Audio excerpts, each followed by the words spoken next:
Welcome back, America. I'm Hugh Hewitt from the ReliefFactor.com studios inside of the Beltway. Thank you for listening to me on this Tuesday morning. I'm joined by Arizona Senator Tom Cotton. Good morning, Senator. How are you? I'm about to hang up since you called me an Arizona senator. That's how I am. A-Z-A-K, you know it happens. Arkansas Senator. Senator, let me ask you, the reason I was made that mistake is I've been looking at the transcript of the interview I just did with Mark Penn, former senior advisor to Bill Clinton and Hillary Clinton's chief strategist.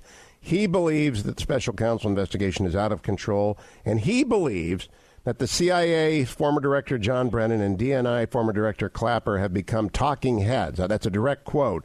And they seem to have been, all three departments, including the FBI, have seemed to be involved in this. And the heads of them are just unabashed and going out and becoming not a professional related to security, but a talking head, in many ways defending what they did. Your response to that, Senator? You're on the Intel Committee.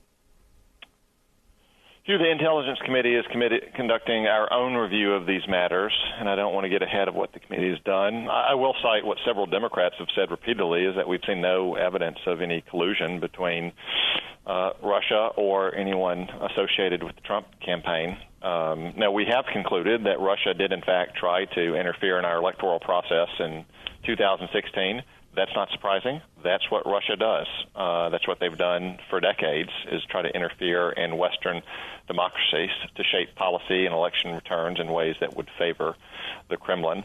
Mr. Mueller's investigation is something that's happened largely in secret. It's hard to know what stories to believe and what not to believe. I tend not to believe all that I read in the press, but any special counsel investigation, Hugh, does need to be narrowly cabined and focused on a crime that may or may not have been committed. It should not be sprawling. It should not be endless. It should not be conducted into a person as opposed to a crime.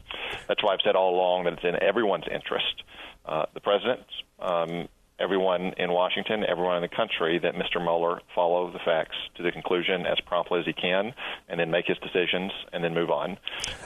Senator, that's not always been the case for special counsels in recent decades, and that's one reason why I'm generally skeptical about the approach of using special counsels for any matter.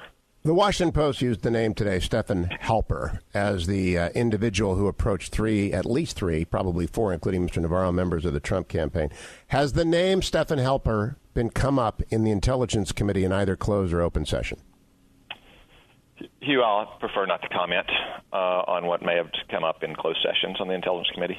Have Mr. Brennan and Mr. Clapper testified about these matters to the Intelligence Committee? They have. They have appeared on multiple occasions in front of both the Senate and the House Intelligence Committees. And so are those all transcribed? I know some of them might not be open to the public, but are they all transcribed? Yes, Hugh, in general, everything we do in the Intelligence Committee, like any other committee, is transcribed, is simply classified. Do you know if the Inspector General has requested those transcripts or the special counsel? I do not know, Hugh. All right. This is going to a question of grave import, which is whether or not a 2.0 version of COINTELPRO has happened here. Do you have any reason to believe it has? Hugh, I won't comment until we conclude our review on the Intelligence Committee. All right. You're good at this. I suppose that's the case. What did you make of your pal, Secretary of State Pompeo's address at Heritage yesterday about Iran? Excellent speech. It sounds like a speech that he would have given back when I knew him as Congressman Pompeo. I'm simply glad that he's left that office for the office of Secretary of State, where he can actually implement the policies on which we worked for so many years together in the Congress. That's what our approach with Iran should have been all along, not narrowly focusing on technical questions about heavy water and enrichment levels and centrifuge numbers, but on Iran's aggressive campaign of imperial ambition throughout the Middle East and their support for terrorism, their abuse of their own people. That's the kind of approach we've needed to Iran all along. The President promised it, and I'm glad Secretary Pompeo is helping to craft and deliver it. Senator, the media missed the lead again, which is the Secretary of State said that the money we gave to the Iranian regime went to Soleimani and the Quds forces and became blood money. Do you agree with that assessment?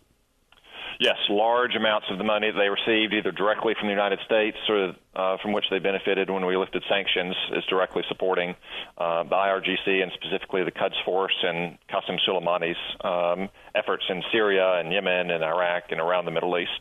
It's time that all ends, and I think under the Trump administration it will end very soon, and any company in Europe that wants to do business with Iran will quickly find that they are not doing business with the United States. And a last question. We've got, obviously, a situation with Sadr is now a force to be reckoned with in Iraq, Muqtada Sadr. You fought against militias in Baghdad. You led your platoon against those militias. What's your 45 seconds? What's your reaction to Sadr leading the way now in Iraq?